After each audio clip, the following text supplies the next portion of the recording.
Sports reports, no gimmicks, no clowns. 2-5, Mr. Logical, we run this town. Real talk only, no chasing, no doubt. From the east to the west, it's the order we shout. Mic check, lights flash, game time, stay ready. 2 vets in the zone, keep the pressure real heavy. Big hits, big plays, yeah, we breaking it down. Truth rings in your speakers, every word is the crown. From the north side hustle to that southern flame. Midwest grind, west coast of the game. Sports talk kings, yeah, we wear that crown. Turn it up, let them know it's about to go down. Sports reports, no gimmicks, no clowns. 2-5, Mr. Logical, we run this town. Real talk only, no chaser, no doubt. From the east to the west, it's the order we shout.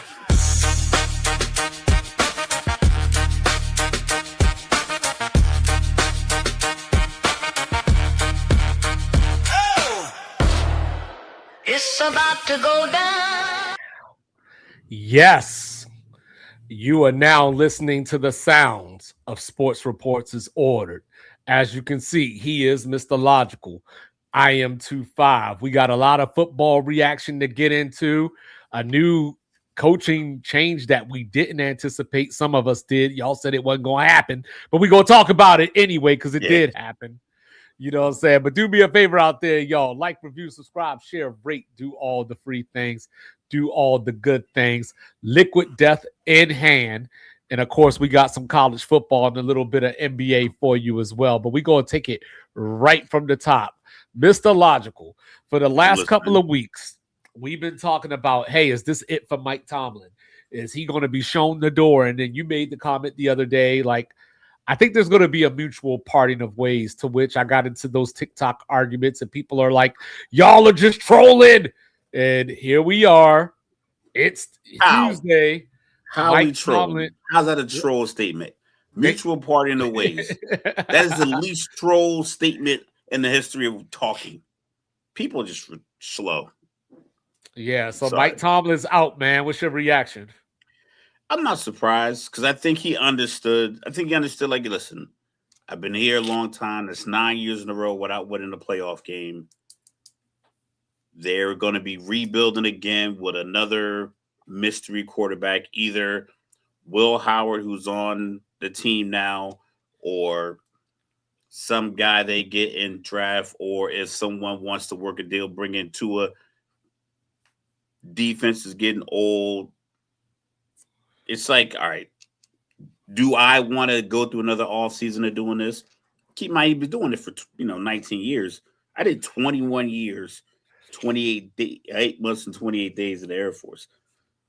Around like 17, you're like, all right, now I'm gonna get this next strike, and then maybe I'll ride it out for a few more years. But then you start working towards it. You're like, you know what? This might be just my time to go.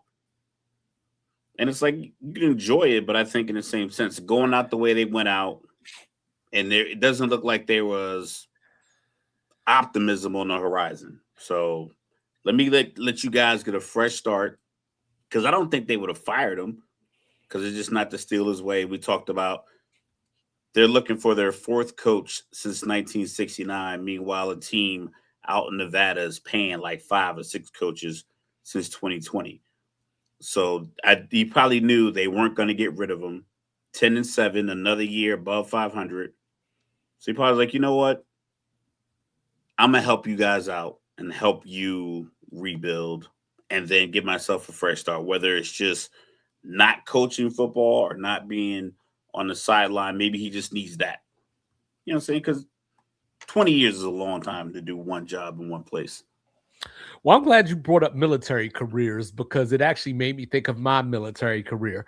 The worst thing that you can ever do is show people how functional and capable you are, because then they just give you more and more obstacles to overcome. So, so a guy like Mike Tomlin, he's out here with gum and a rubber band, and he's like, we going to make the playoffs. And he does it. So what do? You don't go get a better quarterback. You don't go get other pieces on your, like, not trying to not throw shade, because they're good players, but Gainwell and Jalen Warren are his running backs, on top of the old man quarterback that was brought in. So you go from, Ben Roethlisberger to Kenny Pickett, Mason And Rudolph. Gainwell got paid like $1.6 million. So that means you're starting running back at NFL monetary value. His deal was $1.6 million. But that was the problem, was that Mike Tomlin showed y'all can give me anything and I can win. So the Steelers said, here you go, take this. The other thing that Mike Tomlin didn't do, though, because I don't want to just blame the Steelers here, Mike Tomlin didn't do a great job hiring offensive coordinators either. You know what I mean? Like, I don't know if I got to go all the way back to Todd Haley, to find one that was, reputable, if you will, because you talk about Arthur Smith all the time. And, yeah, it just was very mundane. It was predictable. And then you have, like, I don't think that marriage ever worked, because I think Arthur Smith will show, it's me speculating. Arthur Smith will show Aaron Rodgers a play on the whiteboard. And it's just DK running this route, Gainwell in the flat, Freiermuth running this route, Austin running this other route, Max Patek on the backside. And like, to him, he's like, this is a great play. And Aaron is like, all right, well, what if I check this to this and this and this and this and hold him here and do this? Arthur Smith's plays aren't designed, and like, they don't do that. It's like, no, just play action and throw it over here. That's all I got. And Aaron's like, no, there's so much more we could do with this. And I think that's why he gets upset, because it's like, I know if you run this route to this spot, I can throw it there. But guys are running the wrong route. They're veered into the defender. Yeah, so I just think like it just was a bad marriage from the beginning. And the talent of Aaron Rodgers and the plays he was able to make, and just the leadership of Mike Tomlin, got them 10 wins where they probably should have been probably closer to 7 wins. And that's the thing, right? Is that I don't think this was a matter of we need a new voice, because the Steelers haven't had a losing season under Mike Tomlin. Now granted, they haven't won a playoff game since 2017. Yeah. Dr. Death. Just like Dr. Pepper. Yeah. So like, they haven't won a playoff game since 2017. So of course that's a knock, and you look at progress, but that's the key word, progress. There was none. So whether it was personnel, whether it was the system, whether it was even Mike Tomlin in some ways, like Mike Tomlin, like last night, at halftime, I was watching the interview that he did, and, he was talking to the reporter, and he's all like, we're not doing the things that make victory happen fluidly. And it's like, what are you talking about? Like, I like what he said. I like what he said. No, I don't like that. Like, no, I like when he speaks, but what I'm saying is sometimes I think that's the stuff. What up, Rez? I think that's the stuff that if players are getting tired of, that's what it is. It's like, can you coach me? Oh yeah, I got you. You know what I'm saying? He like so Mike Tomlin is the kind of guy that LaBelle. Like, there's so many platitudes. He just talks about word. We're gladiators, we're war, and it's like, dude, okay, cool. Can we score some points? And this is the Pittsburgh Steelers, where the fans have been chanting fire Tomlin and things of that nature throughout the season. And he talked about that. He's like, hey, it's entertainment, and winning is part of entertainment. If you're not winning, the fans aren't going to be entertained. But that's the problem. That's not a Steeler thing. That's not a Steeler thing to do. The Steeler fans don't act that way. This is reserved for the Browns. This is reserved for the Dolphins. Teams that haven't done anything in a long time. Philly won a Super Bowl 11 months ago. They were getting booed in September. So, like, it comes with it. Like, no, that's Philly, though. That's not Pittsburgh. Yeah, these blue-collar people, these hard-working people paying these prices for these tickets. But I think, like you said, Tomlin and the Steelers like a byproduct of his, for lack of a better word, success, because you can't rebuild if every year you're right on the cusp. Right. If you're a team like, we'll say, like Cincinnati's had a few bad runs. They can move some pieces around but they have Joe Burrow, Jamar Chase, and Higgins, so that's kind of difficult.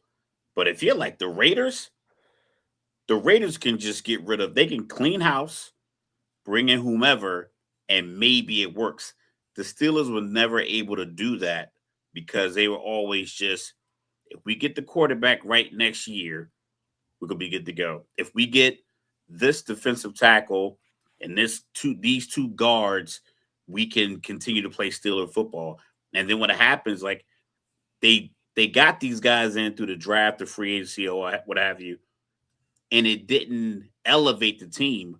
But Tomlin still got you to 9 or 10 wins. Not necessarily him, but like the team just still. Well, I mean, he's the common denominator. 10 wins. It's like they still got the 10 wins, so it's like you can't break it all down because we got 10 wins. So we'll just run it back, and maybe we make this tweak. We go get this guy who's a Steeler, and when it doesn't work, because you didn't make any other real tweaks, you just kind of try to fill in a couple of spots here and there.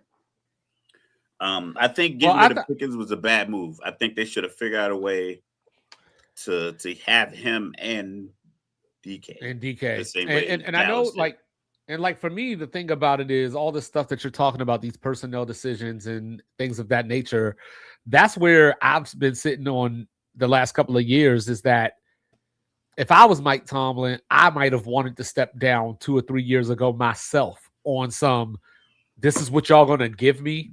Let me go recharge my batteries and I can go somewhere else that has a vision or that has a plan.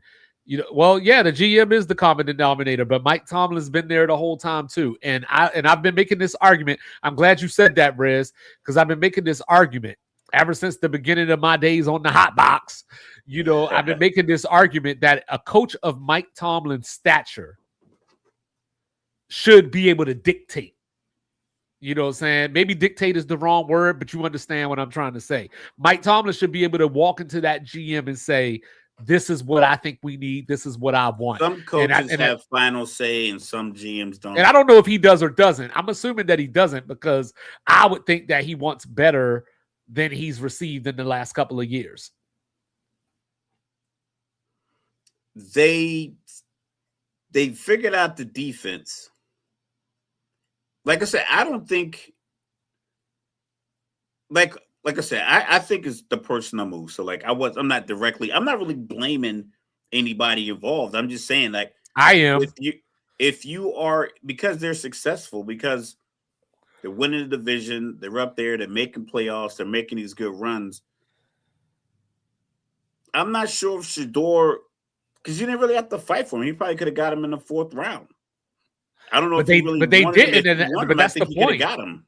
But that's the point. They didn't. Like, you know what I mean? Because that's why. And because that's the type of stuff that I'm talking about. That's because Mike Tomlin, they can't rebuild. You know what Mike Tomlin? You can't go into a Mike Tomlin year after they got 9 or 10 wins with starting a rookie because you believe you are wins better with a veteran quarterback. You probably think Shador in that Pittsburgh team, I don't know if you trade Pickens or not, or if you go for DK, whoever you end up with, and Shador, I'm not sure they're 10-7. But you can't have a guy coaching year 19 and give him a rookie for the first time. Well, he's had some guys sprinkled in there because of injury, but like just to draft and him going in with QB1 as a rookie, I don't think Tomlin's ever been in that position. Now, you know what I think Mike Tomlin is? I think Mike Tomlin is that guy that's cool as hell. You know what I'm saying? He's got some jokes. Like, he's not necessarily a funny guy, but he's got jokes.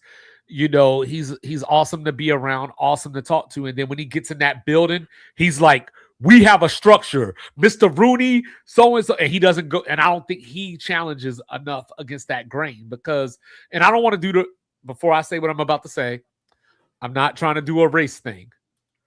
You know what I mean? But like, for example, John Harbaugh, right? We see all these rumors, and they are rumors, but it's like he wants this money. He wants some kind of GM say or like pick of who the GM is. Mike Tomlin doesn't strike me as the type that would advocate in that way. He strikes me as the type that says, give me what you got, and we gonna make it work. And he said that in the interview on the Pivot podcast. He was like, a lot of coaches run from coaching. He was like, when I hear a guy's draft report that says he doesn't use his hands properly, he's like, I can coach that. I can run the coaching. I think him focus on coaching makes him better positioned than John Harbaugh, because John Harbaugh always had, I'm going to say John Harbaugh for the last 7 or 8 seasons had better teams on paper than But that Mike goes Tomlin. back to Rez's point. Baltimore has always had good GMs. But what was his outcome? Just because you can coach better than the Steelers. What did he pull? Where? How much better was he in the last 9 They years? made AFC championship games. The Steelers haven't won a playoff game since 2017. Baltimore's won the division. Baltimore's been a Super Bowl contender. And Pittsburgh has just been the team that we know that's going to win 9 games. Who has the steady? Who's more okay? Because you've never really been a Harbaugh guy anyway. Without Lamar, if Lamar stopped playing 5 years ago and you gave him 5 different quarterbacks, you think he's winning 10 or 11 games? I don't know, but he has a Super Bowl that's not with Lamar. Yeah, with Flacco and Ray Lewis and Joe Montana. And Reed. Don't act like Joe Montana. Ray Lewis and Ed Reed. Yes, because he had a good GM. I'm not saying the GM doesn't have to hit. You can take the GM doesn't have to hit, but all I'm saying is, like, I think Baltimore teams have been better. They have been built better over the last. What I'm saying, and I don't think that success level of Baltimore is like eclipses Pittsburgh, and you and I both. What I'm saying to you is nowhere near them. That's what I mean. What I'm saying to you is that if Baltimore didn't have Ray Lewis, didn't have Ed Reed, they would have had other players. Like they wouldn't have just been out there with names or like just guys that we don't know. Baltimore has been one of the best drafting teams since before John Harbaugh came along. So yes, if we're looking at it from the standpoint of 1 for 1, does Mike Tomlin get more out of the lemon than John Harbaugh does? The answer is absolutely yes. You know what I mean? But the point is that it works in unison. Like Phil Jackson is a great coach, I'm sure, but Phil Coach wasn't going to not coach Michael Jordan. Yeah, but I think that's why Tomlin doesn't want GM oversight and doesn't want to pick. You know what? Like, I coach, and I can coach better. You know what? He's dumber than I give him credit for. Then I don't understand the concept of a coach thinking he's going to pick his employer. Bro, the GM. That's not what I'm saying. That's not okay. So let me go back. I get what you're saying. I'm not reflecting on unemployed. Like John Harbaugh is unemployed. How are you making demands to me, the person who's going to hire you, telling me that the person who could fire you, you want to pick them too? Like, you're unemployed. I think coaches. It goes hand in hand. We saw Bill Belichick. We saw Bill Belichick once Tom Brady left. At Bill all this Belichick stuff goes right, but what I'm saying is that stuff goes hand in hand. Successful teams not only have successful head coaches, they have success. Like Nick Sirianni. We'll get into him later. I think is a good coach overall. Like there's some things about him that need to be worked on, but I think he's a good coach. But with unison with Howie Roseman, yes, and that's what I'm saying. But Howie Roseman makes top tier 1-of-1 GM level moves in the NFL. Well, even Green Bay, right? Even Green Bay. You know what I'm saying? Like we could criticize, some of the things that they've done draft the over the course of time. Receiver the whole time they had Aaron Rodgers. So that's fine, but they were successful. But the point being is that Green Bay knew, like, hey, this Aaron Rodgers thing ain't going to last forever. So they went out and got Jordan Love. He didn't play right away. You know what I mean? And they went out. Aaron Rodgers got 2 MVPs. That's fine. They didn't know that much. He got back-to-back MVPs. You still got to let go at some point. Like, what was you going to do? Wait until Aaron Rodgers? What would you rather? Would you rather Green Bay had waited until Aaron Rodgers looks how he looks now and then go get a quarterback? I'm just saying they didn't do that right either. He won 2 MVPs. Right. They drafted a quarterback to replace a guy who went on to win back-to-back MVPs with crazy numbers. His numbers, it wasn't even like he won MVPs with like 22. And are they making the playoffs still? I'm not saying Jordan Love wasn't a good pick, but No, I'm just saying they made the right I don't move. think that was. I don't think that move, because it ended up working out. You thought this guy was going to be done, and he ended up winning 2 more MVPs. That I don't think that's a proper evaluation of your quarterback position. You just so happen to have this guy underneath, and then they end up giving all, and then they gave Jordan Love all this money, and he's continued to get injured, and they got eliminated in the first. I think those are 2 different things. If we're talking about a quarterback that's Joe Burrow's age, and they did something like that because of his injury history, maybe, then I could see that point. But we're talking about a guy that was in his upper 30s. You know what I mean? That, yes, he was still on top of the world, but that runs just like the Colts, right? The Colts were like, yo, your neck is jacked up. I don't know what we're going to get out of you. Peyton went on to Denver, lit it up, went to the Super Bowl, all that kind of stuff. They had a good fallback plan with Andrew Luck. It just didn't work because Peyton Manning went 9 touchdowns and 17 picks that second Super Bowl run. Right. And so look at Aaron Rodgers now. Fell off the cliff. But imagine if Green Bay had kept Aaron Rodgers. Imagine if Green Bay had kept Aaron Rodgers up until, say, 2 years ago. And then they drafted, J.J. McCarthy or something. You know what I mean? We would be sitting up here criticizing them. You held on Aaron Rodgers for too long. You went and got J.J. McCaffrey. I think Tom Brady going as well as he went past 40 is like kind of making too many of these guys think that they can keep going. And I think Tomlin was one of those guys like, listen, I'm not going to be Bill Belichick. I'm not going to be out here for 30 or 40 years just holding on and coaching. Well, I can see Mike Tomlin legit going back and just being a high school coach. No, but going to what you're talking about, though, go to the Raiders then. You know what I'm saying? Go to the Cardinals then.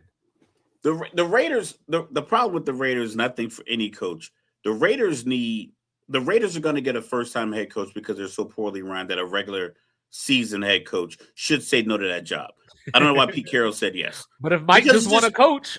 If you think about it, like, if you think about Pittsburgh, like I said, they're going on their 4th coach. Chuck Noll, 4 rings. Bill Cowher, 1 ring. Mike Tomlin, a ring. Now they're going to their 4th coach. But the Raiders, like I said, they're paying 5 coaches.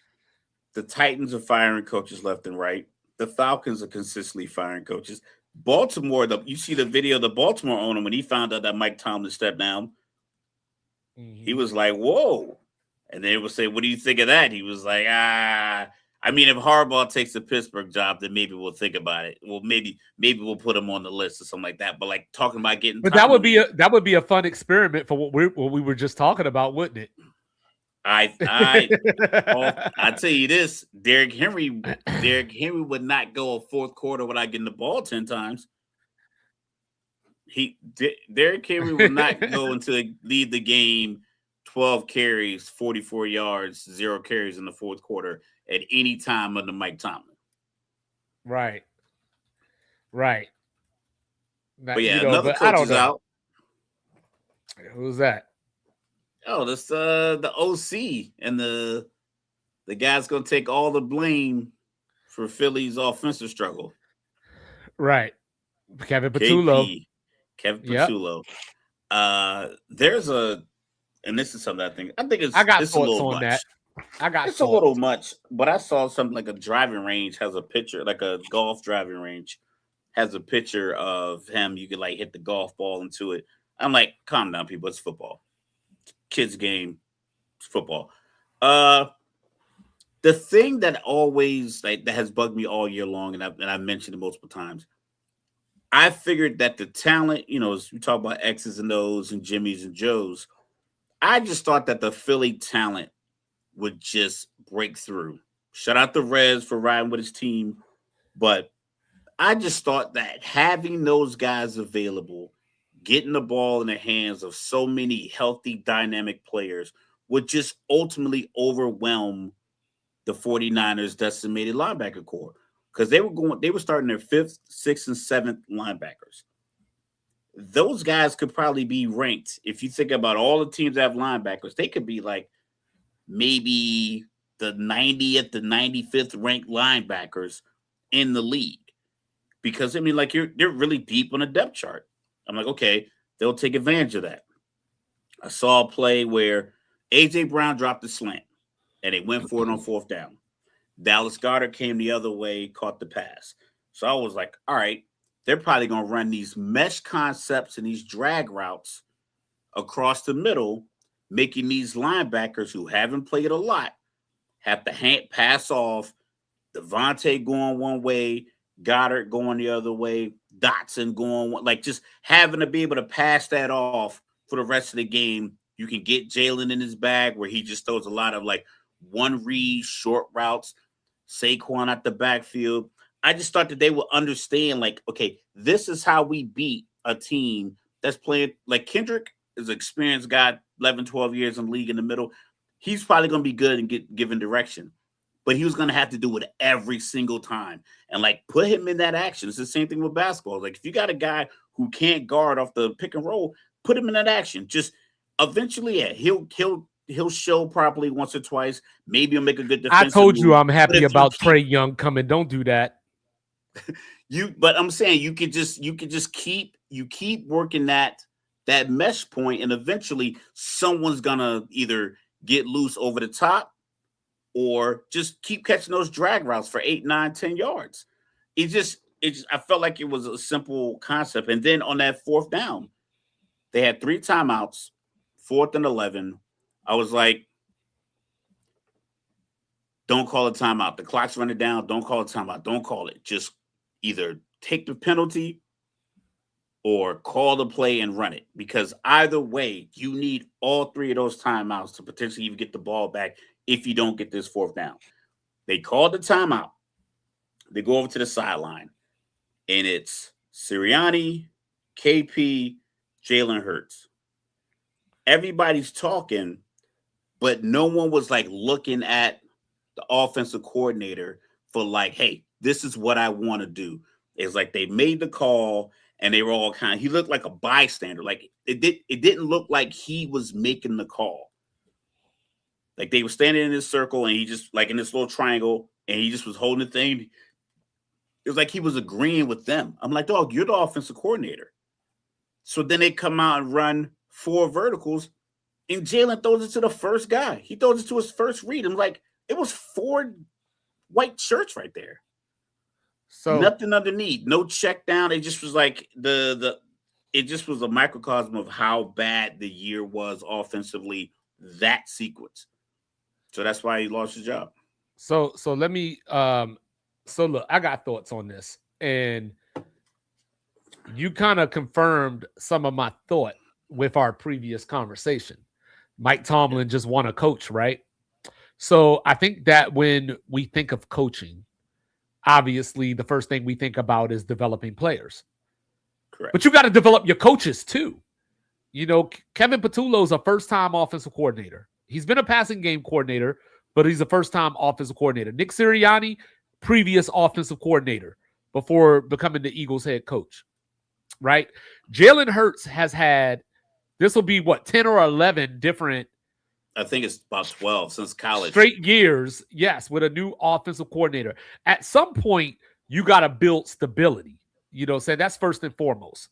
Number 2, if you're coming with this type of team that was in the Super Bowl, you know, they lost, you know, Steichen, they did all this stuff.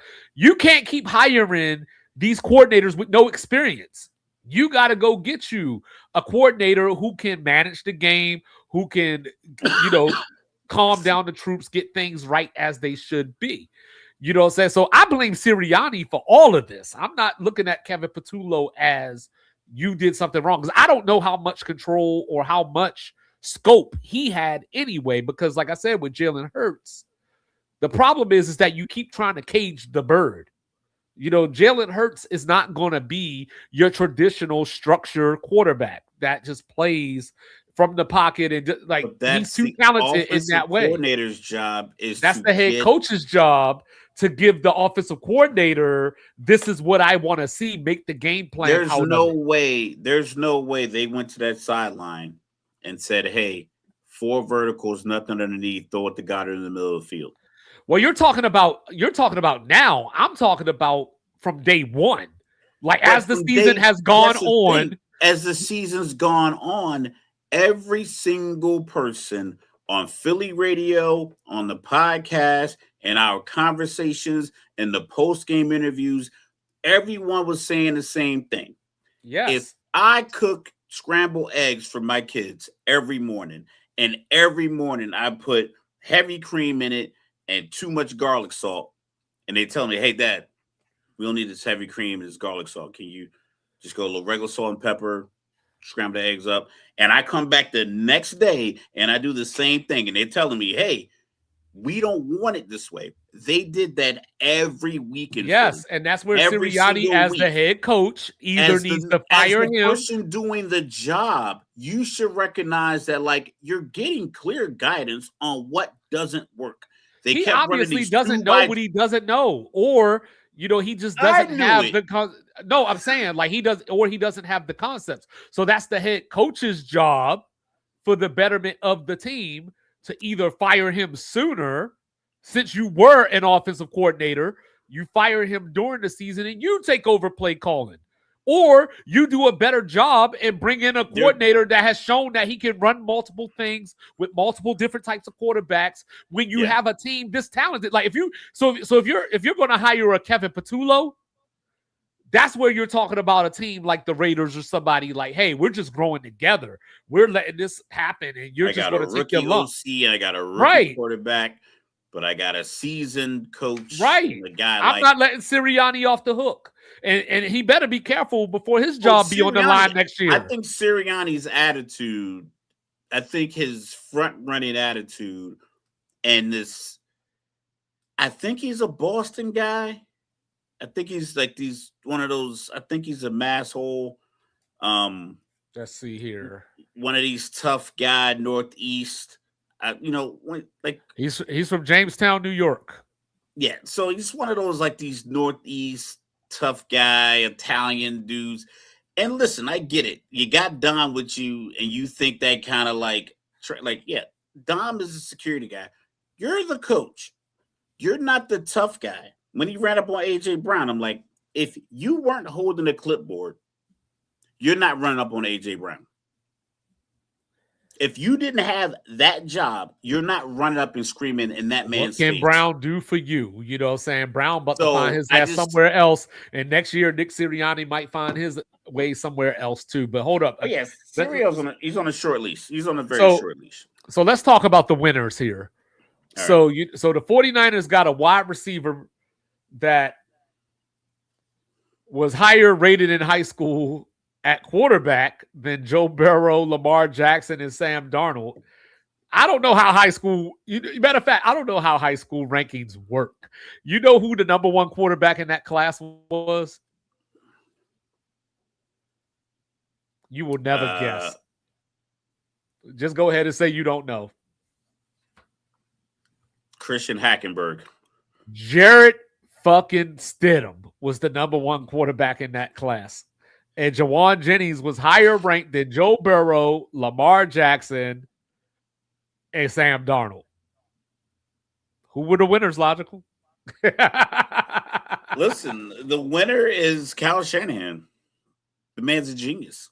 Like he put on the clinic in those critical moments. Shout out to Brock Purdy. I've been right, Playoff Purdy, that is. Playoff Purdy. It was like a masterclass in moments when they needed big plays. You can't just go out there just running and gunning. Philly's defense is dynamic. I think defensively, you can run the same stuff all season long and just be in the right spot and beat the offense. Like, I think offensively, you got to get a little bit more creative. And the go-ahead touchdown, it was perfectly designed. They had a flood concept where all the wide receivers went out to the right. McCaffrey had motion from right to left. And normally a Texas route is like the outside. Like, you get outside the tackle, stab your foot in the ground, cut it at an angle. It's that famous clip of Clay Matthews and Cam Newton going back and forth. And Clay Matthews like, it's the wheel route. And Cam was like, oh, you watch film, watch this, ready. And then McCaffrey ran that Texas route where you run like a little angle. With Shanahan, very similar to McVay. He ran it through the guard and the tackle, ran at Nakobe Dean while everybody else is flowing this way. So all the defense is flowing with the wide receivers. Now you got Nakobe Dean one-on-one on the backside with Christian McCaffrey, knowing he's going to cut it right behind Juwan Jennings, who was running like a drag route that was pulling the other linebacker and safety out. Nakobe Dean would just stand there when McCaffrey caught the ball. He couldn't defend it. It was like, he's like, I'm completely out of position here. I'm like, that's what you call when the game's on the line. Or even, I got a guy who was rated higher than Joe Burrow playing wide receiver. That was a dual threat quarterback. Let me see if I can get this playoff. And he pulled it off. So, like, shout out to Kyle Shanahan. Shout out to the 49ers. I had no idea how Philly didn't just go out. And it was another sequence with Philly. It was like they ran the ball like 4 or 5 times in a row in that early drive. And I'm like, yo, RPO, you have a running quarterback. Just tell him to keep it. Just say, I don't care what the defense does. They are going to collapse. We have run the ball 4 times in a row inside zone with Saquon to the left or up the middle. They're going to collapse on this. Just hold it and get outside and go score. And it's like if I can see this from the recliner, how are you not seeing it from the sideline? But San Francisco took it away. Or you see it and you just can't stop it. It'd be like that sometimes. But it was like I don't know. It just the way that we talk about coaching and we talk about players and how players make coaches or how quarterbacks are good, but wide receivers make quarterbacks. Shanahan put on a clinic last weekend, and losing Kittle, not getting down, another major guy going down with an injury. This could be your last game of the year, and you could have been like, you know what? I'm not even flipping this play sheet over to call this route for McCaffrey because it's like our season's a wrap. We don't have Kittle. Like, you know, whatever the case, you could have got down on yourself. But he was like, you know what? Let's go ahead and be one of 3 NFC West teams in the Final Four of the NFC playoffs. So, see, and that whole thing you said, right? You said a lot of words. You said a lot of names. You didn't say the name. We got to give credit to Robert Saleh. You know what I mean? Yeah. Like, because he's out there, you know, playing with a mass unit himself. You know what I mean? All season long. Because we came into the season talking about how young the 49ers defense was. Remember, we were talking, would you rather have the... Well, he better get his spags on. Like, listen. Well, we were talking about, would you rather have the old offense, young defense, or vice versa? You know, and I chose the young defense, and this is kind of why, because like you were saying, you could get the defenders to a spot. Like, even if you miss the tackle, you occupy a split second to where the next defender can get there. You know, so I think the 49ers don't, I mean, hey, I'm giving them a shot at Seattle this weekend. We'll talk about that later in the week, but I'm giving them a shot at Seattle this weekend. Division opponent, so you got to give them a shot, yeah. So, Mr. Logical, you know I got to do it, right? Let's hear it. Nobody circles the wagons like the Buffalo Bills. That almost backfired. We'll talk about it. We'll talk about it. Almost backfired. And I'm gonna be that guy, right? Because I've been talking about, like, yo, if Sean McDermott don't get it done, you gotta go. He coached a damn good game, though. He coached a not going for that, not getting that touchdown with 1:02 left. Well, I mean, no, I don't care about that. Like, look, you got a kicker on the other team that can kick it from 70 yards. Yes, and that kick takes me to overtime. It doesn't beat me. Yeah, but if I take a knee, if he took a knee with 3 timeouts, I think both like 2 or 3 timeouts, you take a knee, you call a timeout at 21 seconds. Now it's 2nd and goal. You can run that same sneak, get the touchdown. That runs off 3 seconds. So now you're at 18 seconds. You kick the ball off to them. They return it. You're sitting around 13 seconds. Or you can legit take another knee if you want, or just run up the middle, get stopped, run it down to 10 seconds. Because all you need is 1 second on the clock to score from the 1 yard line. I just think giving them the ball at all was or they stop them and was playing with dumb. dynamite. You know I what I'm saying? No, I wouldn't. Or here's a concept for you. How about y'all millionaires go make a play? Defense. Well, now, as we talk about, of course, there was some pass interference there. There was some pass interference. No. I think he was good. He didn't turn him. I'm not like I don't know. There was some stuff there. Like your hand can be there, but you don't turn them. You get to the ball. It's very, but I don't think it warranted a call. But what I did see on the backside was Washington wide open. If Trevor holds that ball for a split second and sees, because he threw it to Jacoby Myers and like a little skinny post, like right up the seam. If he just holds it, Washington is coming from left to right, wide open. The safety's in the middle of the field. The corner is trailing Washington. He's completely out of position. Trevor Lawrence throws that ball to the boundary. Washington runs under it, touchdown.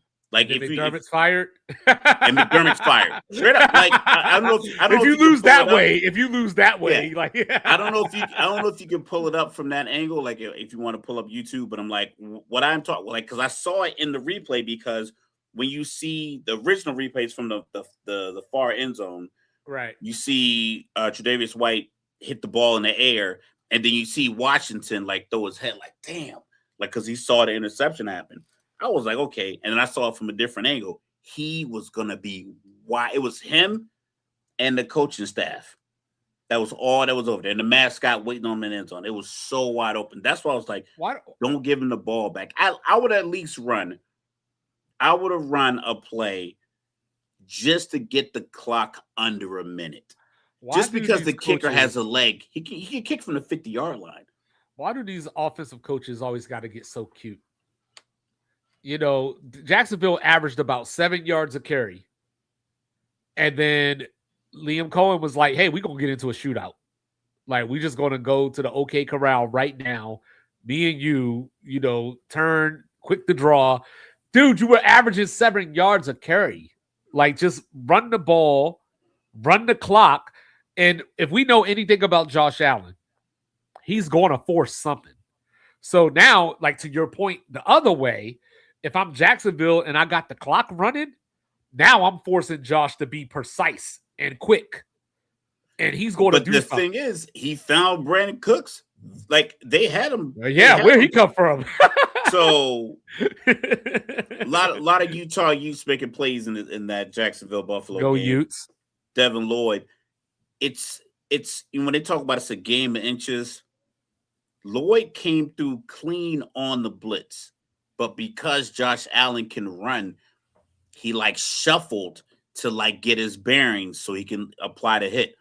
That shuffle allowed Josh to get the ball to Brandon Cooks. I think if he runs straight through, even if you miss Josh, he doesn't get that throw off in that moment because he would have to tuck it. But if you look, like I said, that was another replay I saw. Cole Bishop, Utah Utes, got the interception. Dalton Kincaid got a touchdown also in the fourth quarter. Utes. So I think in the fourth quarter, I was talking about teams, they try to fill it out in the first quarter, second quarter, third quarter. They come out with their plan they created at halftime to kind of regroup and go out here. We're going to structure these next 10 plays. And then in the fourth quarter, it's like, yo, who open? Like, yo, yeah.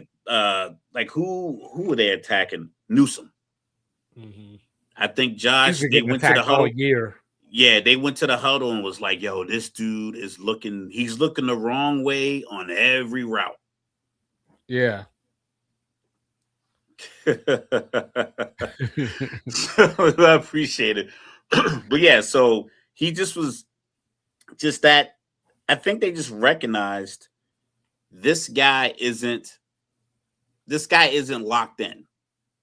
Pretty talented player, but like today, the sun's bright, the lights are bright. The moment might be too big because he just keeps messing up stuff. I'll talk about another guy in the Rams game too, but he was a guy I noticed, and I think that the Bills noticed it in the fourth, and they pretty much attacked his zone for like the remainder of the game. Every big play he was in the vicinity. You know what I learned this weekend? You don't want to see Jordan in the clutch. You don't want to see Kobe as time expiring. You don't want to see Caleb Williams with under 2 minutes left. That's something I was going to bring up on that. I'm glad you brought Caleb Williams. I know that people are going to say, "Oh, Jalen Hurts sucks. Jalen Hurts sucks." Caleb Williams, to me, I think he looks at every play call like, yeah, this could be a big one. And he actively tries to make it a big one. Sometimes you got to keep it simple and check it down. And we talk about Philly and Jalen Hurts. Jalen, on that 4th down, it was like nothing about that said that was going to work. Like the read, Kendricks had already dropped deep into the middle of coverage. It's like Dallas Goedert couldn't make that play. Even if Kendricks didn't drop, it was 2 guys that could have contested that ball. I'm like, you got to like step up and make something else happen. Caleb Williams is like, listen, I'm make it happen. I've been practicing off angle throws for years. And I think people just like, you know what? I'm gonna get open and Caleb's gonna find me. That fake screen, was a thing of beauty. And to our delight, right? Caleb finally found DJ Moore. And like I was looking at that play, and that's one of those plays. That's the same play call that Dalton Kincaid scored on against Jacksonville. And that's one of those same exact play. And that's one of those things where if you're the Bears and you go out and hire a Ben Johnson, that play is one of the reasons why you go hire him and when he called it. You know what I mean? Versus having that first year guy like a Patullo, you know what I mean, who wouldn't dare, you know what I mean, first of all. So Green Bay. The easiest is probably my kids' high school ran it the first game of the year. It worked. They didn't call it for the rest of the year. Blew my mind. It's just a simple, because everybody throws those quick screens. It's a simple pump. You act like you're blocking. You just don't touch anyone. You screen and go. Up, and then you just go up the boundary. It's you and the boundary. And Luther Burden, saying, like, I love this guy, man. He sells the hell out of these fake screens because, a lot of times, when you see guys, like, you talk about this with a guy like Randy Moss a lot. It's like, you knew if the ball wasn't coming to Randy or, if it was a run play, just by the way he released, you already knew what was going on. Luther Burden was doing a lot of selling out there, to help his teammates get open. And so I salute that, especially as a rookie too. But Green Bay came out smoking 21-3. Jordan Love going up and down the field. Bears better get out of that man coverage real quick. Because the Green Bay was just taking what was there, and they didn't have a chance to necessarily build the run game because they didn't have to. So then, what happened after halftime? Yeah, it's the inconsistency that we talked about. You picked them to go to the Super Bowl. They had all the pieces. They finished their season 9-7-1. I mean, yeah, they missed that extra point, right? Like they're in field goal range at the end of the game if he makes that extra point. Yeah, so that's the kind of stuff that happens to a team that plays up and down. Talented team is just in certain moments the inconsistency shows up, and normally in opportune moments. Green Bay this year losses to Carolina. A tough game against the Jameis Winston and the Giants. Just little things like that. When you're not consistent, that's what happens. Chicago has shown they're the new heart attack kids because 4th and 8 in the 4th, down 2 scores is when they come alive. And ironically, they've been consistent at that. And we talked about it a few weeks ago when they were playing the 49ers. And I picked the Bears again, and Rez was pissed off. But he's like, you can't play like that forever. Then they go into their first playoff game and they win that way. So I don't know if you do that again this week against the Rams, you survive. But as of last weekend, it worked. 21-3 lead. We talked about. I was like, I shaved my beard if all 3 of these guys was fired on or not on the team by Tuesday. LaFleur still has his job, so I still got my beard. So yeah, just Green Bay. It's probably tense, and I think apparently they're talking about giving LaFleur an extension after just talking about potentially firing him a couple days ago. I think that might be it. I think they really need to sit down, take a day, take a couple of days, go ice fishing, do something relaxed, and then have this conversation like Thursday. Because if you wanted me gone with last month, I don't know what kind of support I'm gonna get if you just because you throw me a few bands, a few million, right, going forward. You got a quarterback that gets injured. You got a defensive star you traded for. Probably won't be ready for opening next season. Probably have some free agents, some other moves you got to make. Wide receivers that you're going to have to pay. They're all kind of young, but none of them are really number ones. The wide receiver money is going to be crazy. So I would really think about like, hey, do we want to just start over? Do we have enough pieces to start over? We're paying the quarterback a lot. We're paying Micah a lot. Are we in position where we can kind of and their defensive coordinator, is apparently getting potential head coaching interviews and everything. And then shout out to Matthew Golden for scoring his first touchdown, even though it doesn't count because it wasn't in the regular season. But, shout out to you because he showed why they drafted him on that play. That was like the Malachi Tony special. But, Mr. Logical, you want to play an ESPN game? Just hear it. How much blame are you giving Justin Herbert for the other night? When you only put up 3 points, that's a collective. Everybody get a piece. Like everybody gets a piece of that. That means nothing worked.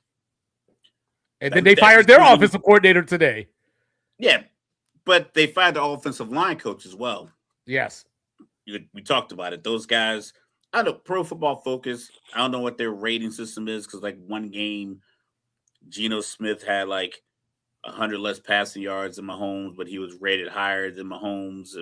It's crazy, but I mean, they got these guys 38 out of 30, 40 out of 41. Like the offensive line was pretty terrible. It just never looked like it was going to be a good game for them. I'm not gonna lie. I was happy that it was like finally like a game where I can just like relax and just watch the game. Because it was never close. It's like finally I don't have to pay full attention to this. Jacksonville game, I was locked in. I caught the second half of the Bears Packers game because we went to go see The Housemaid. Suggestion, 10 out of 10. Go see it. Definitely a date night. I know why you went to see The Housemaid. Listen, I didn't know all the other stuff was going to happen. It just popped up on the screen. I kept eating my popcorn. How you doing, Sydney?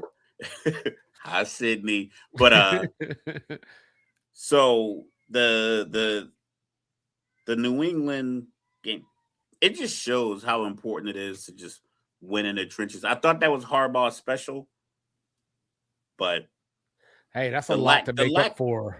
Yeah, the lack of their inability to win in the trenches was ultimately going to doom them because you can't do anything. You can't pass protect. You can't run. And block. then my guy got hurt. You can't make the defense change. He got hurt. Drake May. So I don't know what to take away from this game. Because we came into the game talking about how New England doesn't necessarily get a lot of pressure on quarterbacks. So I don't know if this is the game to gauge, hey, the Patriots are cooking now, because they were going up against such a unformidable opponent as far as that goes. But the Chargers defense played their heart out. So, but in case anybody was confused about who the MVP was, all they had to do was turn on the first playoff game of Saturday and watch one Matthew Stafford with the game on the line. Carolina blew that game more than the Rams won it because there were a couple of early fourth downs that they went for in the first half and I thought of you as soon on one of them because I was like, as soon as he took the snap, he cut the field off. I said, Mr. Logical is upset right now. Why are you getting rid of real estate? Yeah. I get it. We can armchair quarterback any kind of game all day long. But I sit down and like I'll watch the game and I'll say like, all right, this play should work. This should work. This should work. Or like this is your mismatch, or this guy's not completely out of position. And going to that Rams Carolina game, Durant, he should have changed his jersey at a halftime. So, because when they saw that 14 anywhere in the area, they were attacking it, and he was losing that battle. Every chance the ball was in his, he was losing. Either a pass interference call, he was losing that battle every single time. And if I'm Chicago, I'm running Burton and Dunze and Cortland and Loveland. I'm running him on his side anywhere he's lined up. If it's covered, I don't care. I'm putting pressure on him because he was completely getting picked apart. Yeah, Jalen Coker, career highs, 9 catches, 134 yards. Yeah. Then he had the pass interference call. I'm like, dog, in an NFL game, there's no way you can stand on the boundary of the back of the end zone, face guarding the guy with your hands on him. Just do this. Like, you got him here. You know he's right here. He can't go anywhere else.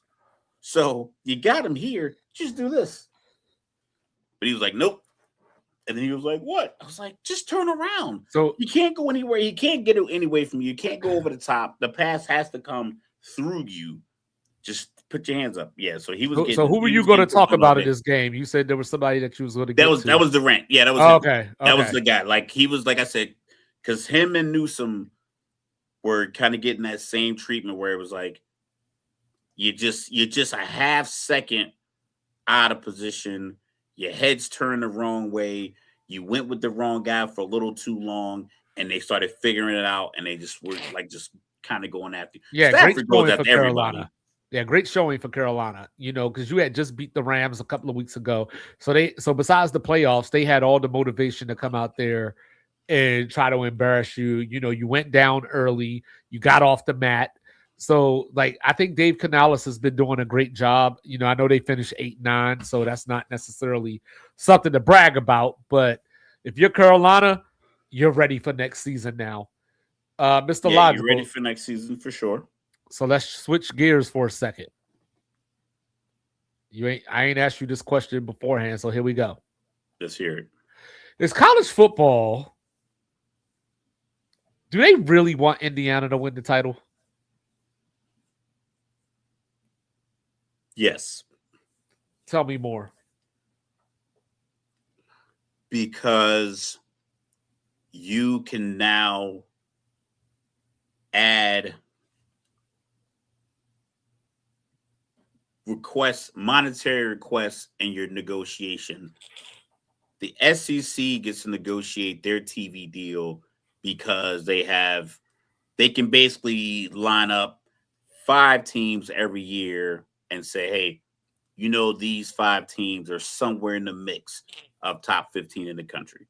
And that's, Bama, Georgia, LSU, Ole Miss, and now like Texas A&M, but now you have Texas and Oklahoma in there. So they could just basically say, we're putting the best teams in the country on TV, give us more money. Now the Big Ten is going to be like, well, we got USC, Indiana, Ohio State, Penn State's back, Michigan. You're going to give us more money. So I think ultimately, the people who want money that are associated with college football want this Indiana team to win. Indiana's got guys at the All-American, Under Armour All-American game committing fresh out of high school to go to Indiana because Cignetti talks about, he said, we take about 20 high school guys. So I think he makes a point of like still recruiting high school. So I think, but he also has a guy that, played with Trevor Lawrence on his team as well. So it's like, he does have some old heads on there. So we got to figure that part out as a sports society. Like, hey, are we going to cap, grown men playing with 18-year-olds in football games?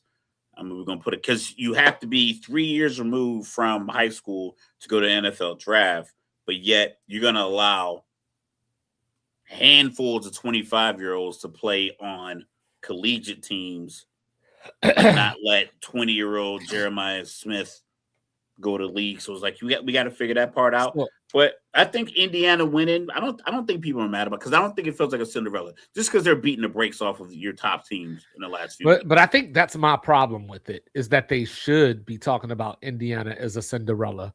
Not because they're obviously not a Cinderella if you're watching the games and watching the, week to week scenarios and how they just been destroying teams. I mean, they put up 63 on Illinois. So what they're doing right now, they've been doing all season for the most part. But I think the part that college football is missing is, with all the talk about the portal, how it's ruining the game, all those things. Indiana is the type of team where you can go, hey, he brought half these guys from James Madison. And on top of that, James Madison was still able to make the playoff this year, even though he took half the damn team to Bloomington with him. On top of that, you're going up against a team, Miami, that has 5 national titles since the 80s. You know what I mean? So they're not necessarily Bama. They're not Ohio State from that prestigious standpoint. But this is team from a legacy standpoint, I think people know. They know the U. They know the U. They know the former players. I talked, ad nauseum about the guys who are from that area who are in the league. The rappers out of the area. All the stuff that goes on with Miami. People know about Miami. Miami's like just, like probably 5th most populated city in America, probably 6th, somewhere in that range. Right. So I think the Hurricanes winning, I think the masses would like that. It would lend itself to the playoff format working, like we talked about before. Last year, 10-2 Ohio State won the national championship. Well, yeah, last year the national title game was the 6th seed against the 7th seed, or something like that, or 7th seed against the 6th seed against the 8th seed. Yeah, so now you have, I think Miami was the 10 seed versus the 1 seed. But the 1 seed is surprise 1 seed, so it kind of has that same, shock value. But Indiana's they've looked so good since Ohio State, where granted it was only like a 13-10 game, but they pretty much handled what everyone thought was a top team. Yeah, they went toe to toe with them, like physically. That was the surprising part, because usually if a team like Indiana beats an Ohio State, it's that Cliff Kingsbury thing where the offense was just so creative and just kept them on their toes. But no, they said, beat us here and squabble up. The trenches. Yeah. Yeah. So as far as the portal goes, we obviously have to do something. Like, we got teams that are losing 30 players at a time, like year to year, like just there needs to be more guardrails. I don't want players to not get paid. I don't want players to get paid less, but there has to be some kind of happy medium. See, the thing for me is the portal. I don't know if the portal is exclusively about money or opportunity. I just don't like the exemptions, the exceptions, and just the flat out whateverisms. You shouldn't be able to transfer right now. Like, it's January, you're on the team. You shouldn't be able to transfer again before the season starts. I think they ironed that part out. Or you can just, like, some guys dropped out of school. They just dropped out of school. You see your boy Mahomes. I mean Raiola. As soon as Mahomes put on that Oregon jersey when he lost that bet, Raiola was like, "Oh, we going to Oregon now?" And then he went to Oregon. But I just think, like, if you transfer, and if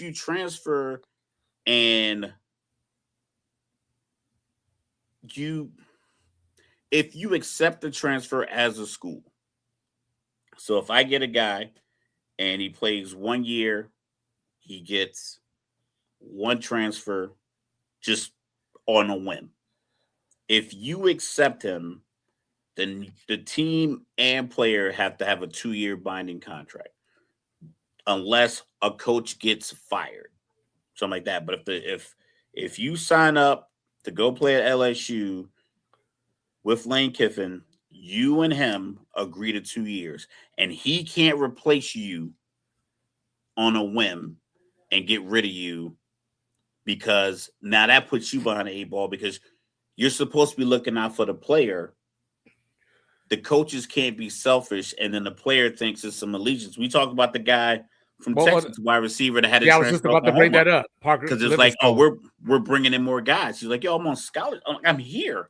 Like, I'm here. I'm in the program. I got the jersey. I don't want to go to the rival, but yeah, and see, that was confusing because a lot of people were mad at Parker Livingstone because Parker Livingstone basically said they, for lack of better words, they told me to leave. You know what I mean? And they're like, well, no, they offered you money. You just wanted more, or like, you know, whatever.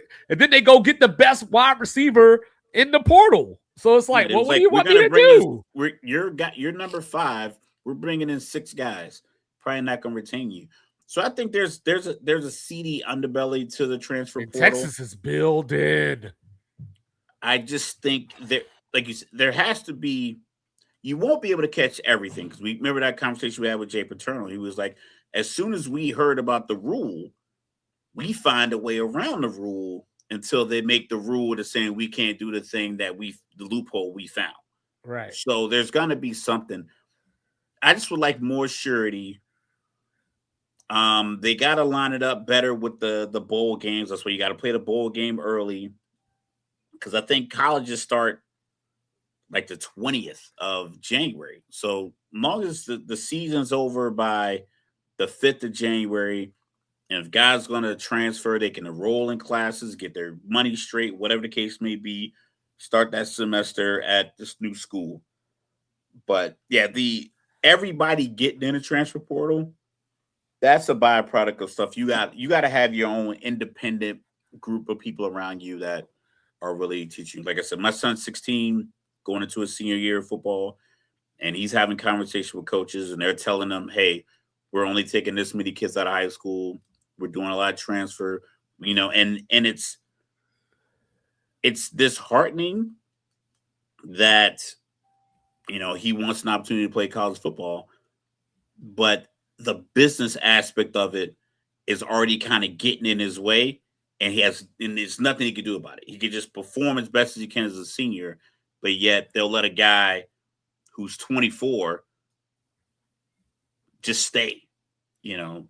So that 24-year-old is definitely going to have 25 or 30 more pounds of muscles than my 18-year-old son when he graduates in 2027. Right. And the coach is going to be like, listen, my kid's private school check clearing is dependent on how well these football players do. So I don't know if I can take a year and develop you. So you go somewhere else. And then when you get 82 tackles and a couple of fumble recoveries, you come back because that guy be too old next year. Because at 26, we got to get him up out of here. Then you can come this way. So it's just like, I don't know, just treating so many different levels like a minor league when they're all supposed to be amateur league level open competition that's the biggest problem that I have with all because they don't want them to be employees. And you know, and at the end of the day, I get why on a technical semantic level, but you can't do the things that you're doing and not have them as employees, you know. And then so you got schools like, because I was thinking about this earlier, what schools could be the next Indiana? You know what I mean? Because obviously, like we see Texas A&M, you know, coming up in the world, but they were already decent. You know, Texas Tech was already decent though, but I'm talking about like a team that is an afterthought. From shit to sugar. Yeah, and you know, so I came up with a couple of names. Hell, I don't know if they're going to let it happen. I think everybody's going to try to. Then Lane Kiffin met with everybody that could throw a football that was in the transfer portal over the last week or so. Well, I got a couple of teams that I thought about here that are like just terrible. Not necessarily terrible, but they're just not nationally relevant. Yeah, but I'm also considering not nationally relevant because Indiana had 7 win seasons you know what I mean? Like, so they weren't like Vanderbilt. They didn't come from where Vanderbilt. They were basically Vanderbilt. You know, no, they were better. They were better. But anyway, we ain't got to get into all that. But so I came into Houston.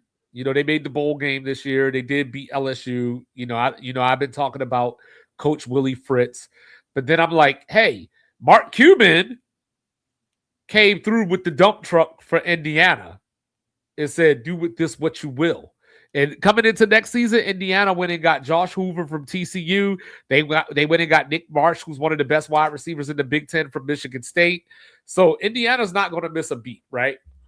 So I got Houston. They got Tillman Fertitta if he wants to come off some money, because he's an alum. So this is what I was trying to think about, like alums that went to these schools or other things that they have tied to these programs.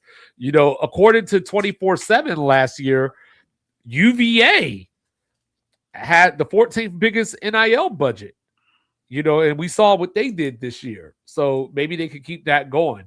A lot of lawyers graduate from UVA. Dump that money. This is a school that I don't think can do it, but they have the means because you're in the SEC.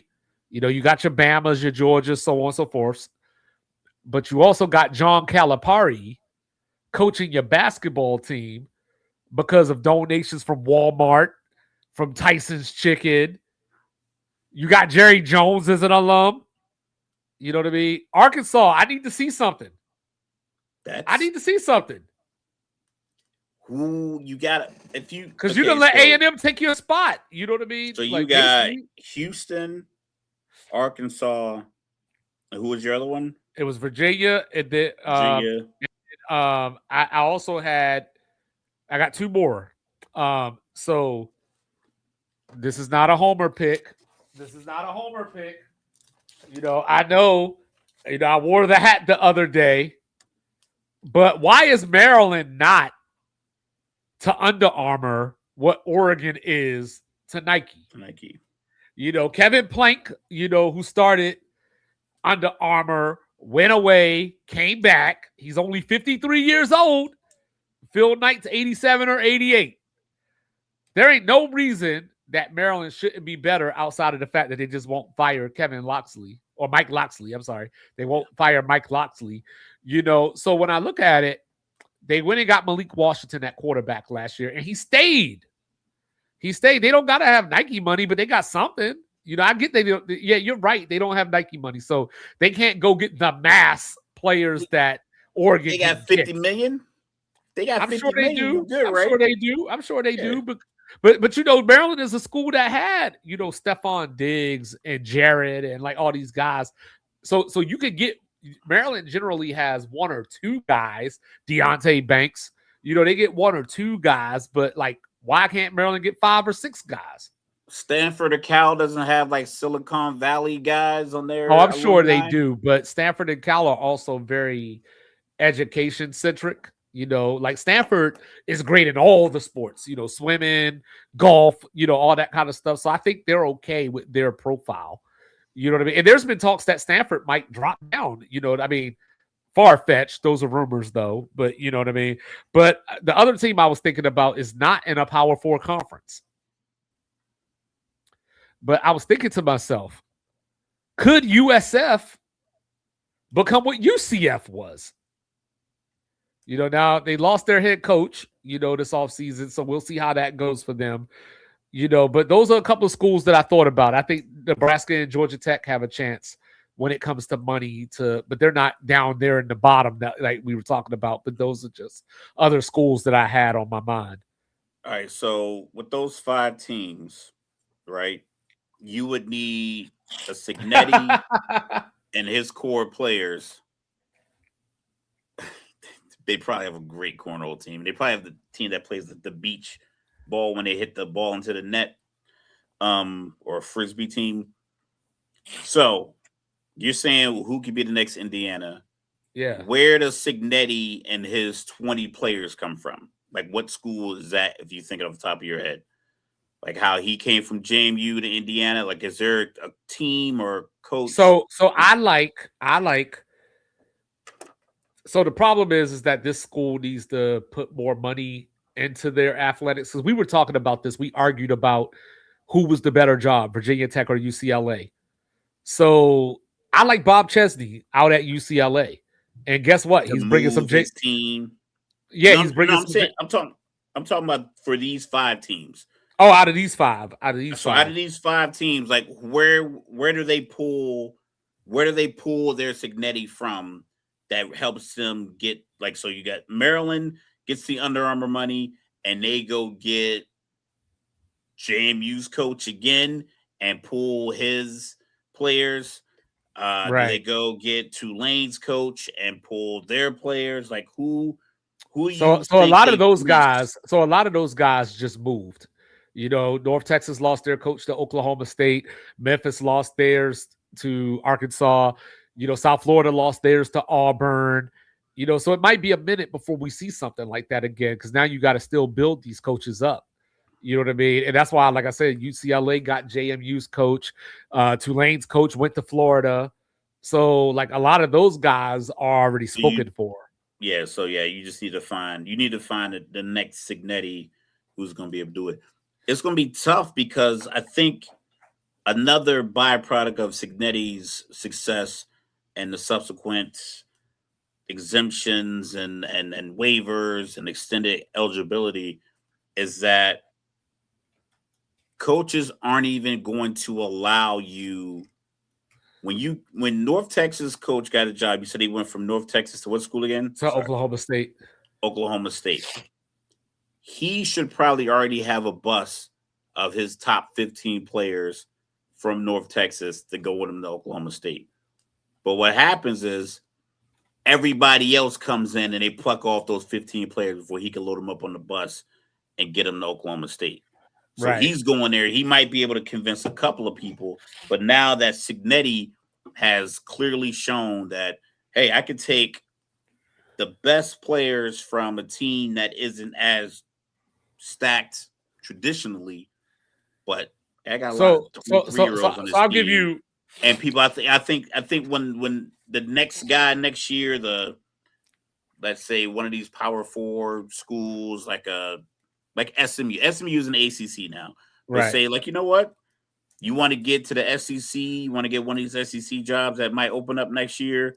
So bring those top 12 guys you got at SMU, add them to our guys here at, insert whatever SEC. I'll give you a couple of names. So not because it's my school, but Tyson Helton at Western Kentucky. Not because let's go 210, but Jeff Traylor over at UTSA. There's Brian Vincent over at Louisiana Monroe. And then you have Jason Candle, who just left Toledo to go to UConn to replace Jim Mora. So I think those could be like your next up. I don't want to count somebody like Dan Mullen, who is at UNLV and has SEC. I don't want to count that. You know what I mean? I'm trying to find a coach that's coming purely G5 on his way up. Okay. So I'll go with those names for now. And then last thing before we switch out of this, this Damon Williams situation at Washington is another, NIL thing, where it's like, what are we doing here? So, he signed his up to $4 million deal on January 2nd. And then 2 days later, he jumped into the transfer portal and said, don't contact me. I'll contact you. But then it didn't seem like people were upset because Washington didn't let him go. And it's like, you just signed a deal with us 2 days ago. It's different if we're negotiating and then you decide you want to go into the portal. Exemption to get out of here. Yeah, you like so now he's back at Washington. So what I wanted to ask you was, now that he's decided to reverse course and stay at Washington, is there any team dynamic that you're concerned about, or do you just feel like, that's NIL, it's just for the business, like, I got a team dynamic. He should fire whoever is running his man. Well, his agent actually quit. His management team, he needs to fire. Yeah, they quit. Yeah, that's the team dynamic that's going to fix the football team dynamic. Your management team, it was clear they did you a disservice. Right. You don't need, and that's another part of this new wave and this new process. There's going to be people who are going to be your pioneers, like the Oregon Trail. Some people died on that trail. Right. Let's avoid those directions and go this other way. Let's go over this narrow part of the river so you don't lose your livestock. Remember that game? I never made the Oregon. But some people are going to have to do it wrong. Nico did it wrong last year, and people are learning from that. This guy, Demond, he did it sketchy. It was a little bit rocky, but people gonna have to learn from that. Like, listen, don't sign anything. Don't sign anything because you see the money. Because it's like this: if you're offering me $4 million on January 2nd, that deal is still good on January 5th. After I think about it for 72 hours, you're probably not gonna roll the dice and give $2, $3, or $4 million to somebody else in between me responding with a yes or no. So you have time. Get a team of people around you that give you the real information, not just the stuff that's going to line their pockets. And the saddest Don't part be enamored with the money. And I get it. I've never been offered $1 million for anything. But if somebody called us for this podcast, was like, yo, we want to give you, $500,000 to be on Sirius XM radio. And then somebody else says, hey, we're going to give you $1 million to be on Spotify. We should be able to think about it. Like, they're both not going to pull the deal if you think about it, but you can't take the $1 million back and try to get $750 from like you don't have that leverage.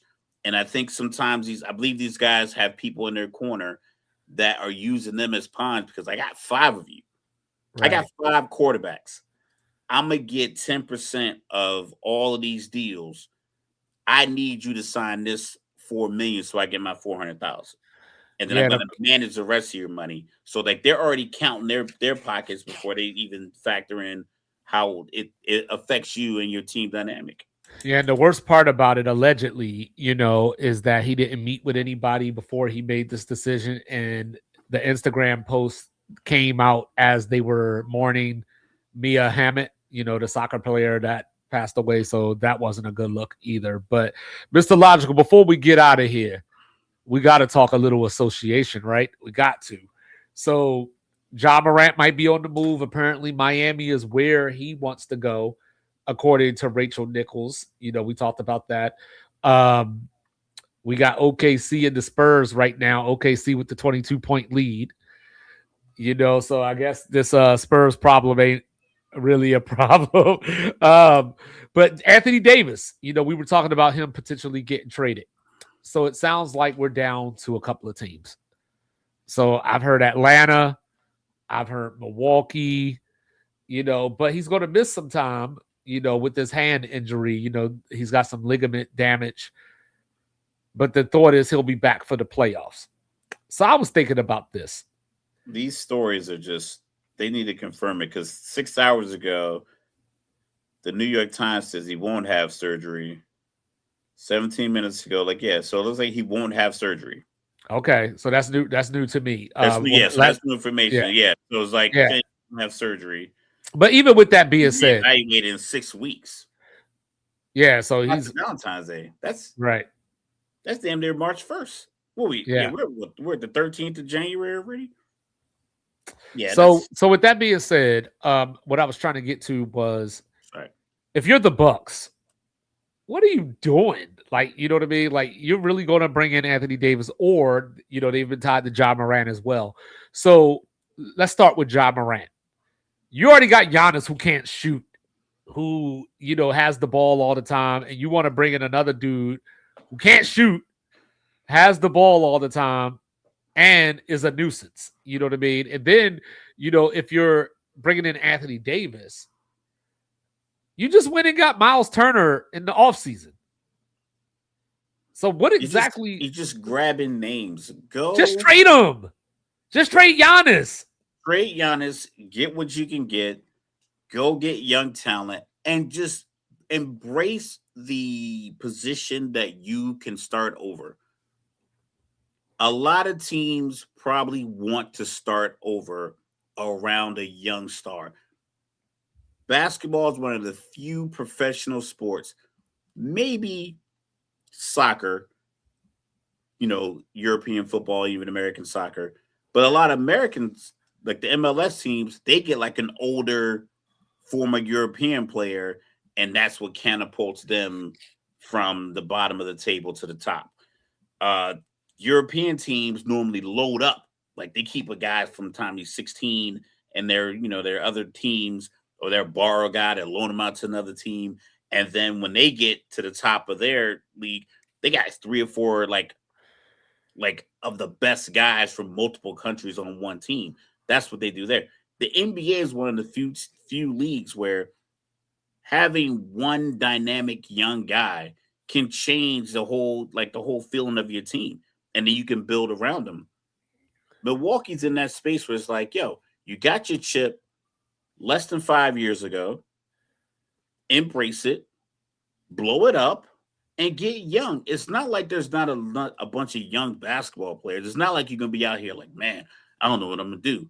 There's plenty of young talent out there. You have G League affiliates. You have other guys that are probably sitting on the ends of benches in Minnesota and Denver and sitting on the ends of benches in LA and Philly and all those other teams that have championship aspirations. You can fill out your roster with young NBA level talent and just get the right coach in there and make it work. But get rid of these old guys with championship aspirations. Like, listen, it's not going to happen. Well, this is the year to do it too, because I ain't gonna get back into it, but I've been talking about this draft and how many guys are like 7, 8 deep. Could draft a superstar maybe, and and I know a lot of people. Real quick, I will say this: a lot of people have this hierarchy where it's like one of Darren Peterson or AJ DeBoncha, then Cameron Boozer, or him in front of them. And a lot of people are sleeping on Caleb Wilson out of North Carolina. Keep your eye on that kid. But this is the year that you want to do these things, like tear it apart, get I mean, it's probably too late in this season for a team like Milwaukee to do things to tank, because you got teams like Indiana and, Sacramento down at you ain't going to get as low as them no matter how hard you try, but I just don't understand why these teams. We see the same playbook every few years. We saw it with Bradley Beal where, hey, I'm going to sign for this $255 million contract. Now I want out. Then you see, a guy like Giannis who will win a championship or have success, play, and then just go, we either winning championships or we ain't. But I won't commit to I want to be out of here. Because, Dame tried to do that at one point where Dame was like, I want to play for championships. And then it finally got to that breaking point of I want to go to Miami. And it still wasn't even really him. It was the agent saying it. So Giannis just needs to, like, allegedly, he threw out the I want to be a Knick declaration to start this season. It's just time for Giannis to just be full up asshole. And I want out of here. Get me out of here. But these teams know this. They have a real honest conversation about what we're going to do going forward. But these teams know this. You know what I mean? You know that your star is either disgruntled, frustrated, or some combination. Why do these teams wait until that star demands the trade or this stuff comes out? Because like Ja Morant, right? Like owner has to sell out 41 home games. Hey, look. You have to. Like first and foremost, it's a business. Like there's only one championship trophy is going to hand it out. Maybe if you go with the NBA Cup, I don't know if there's an MVP of that cup. Then you got the Eastern Conference, Western Conference MVP, those 2 trophies. Finals MVP, that trophy. Not many. But I got 41 home games and $18 hot dogs. I got to make sure people are paying top dollar to come here to watch this happen. I imagine Brooklyn has a lot of empty seats. The Jazz sell out because it's the Jazz. But I imagine Indiana, people know it's a down year. But if you stay losing, you're not going to sell out these games. So you got to have a reason to charge $1,700 for lower bowl tickets, $3,000 for the comfy leather seats behind the bench, and $10,000 plus for your courtside seats. You're not getting that with, what's his name starting that power forward. You need Giannis Antetokounmpo.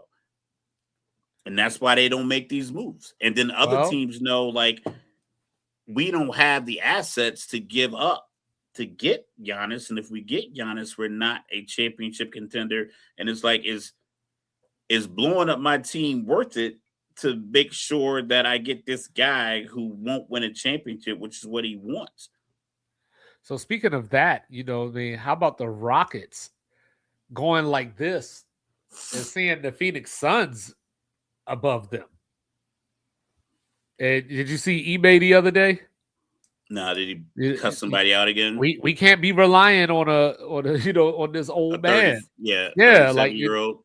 Yeah, but he's averaging 26. You know, still doing what he does, but we can't be relying on him. And this is what I don't know. I don't remember exactly what you said, but I know one of my sticking points was, why are you making this trade for a dude that is often hurt, and you know, you're going to have to rely on him as the season goes on. We get into the playoffs.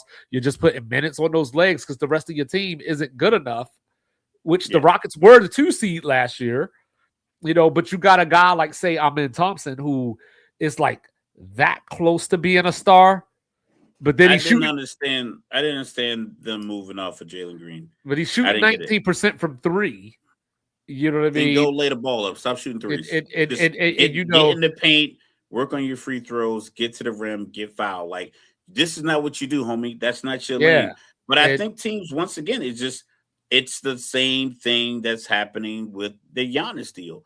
You have a guy who's won a championship, who is by far one of the best players of his drafted generation. Like, this last 10, 12, 14 years, Harden's, Durant's, LeBron's, Anthony Davis, Jokic, all of these guys are in that mix for like game. Can't even say Westbrook, y'all. What Westbrook?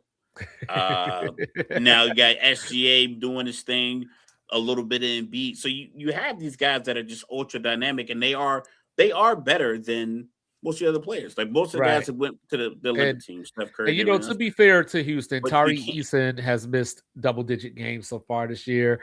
Dorian Finney-Smith has only played 9 games this year. But when you're to the point that you're missing those guys, because those are your glue guys, your energy guys, so that matters. Don't make it. I don't want to sound like they don't matter.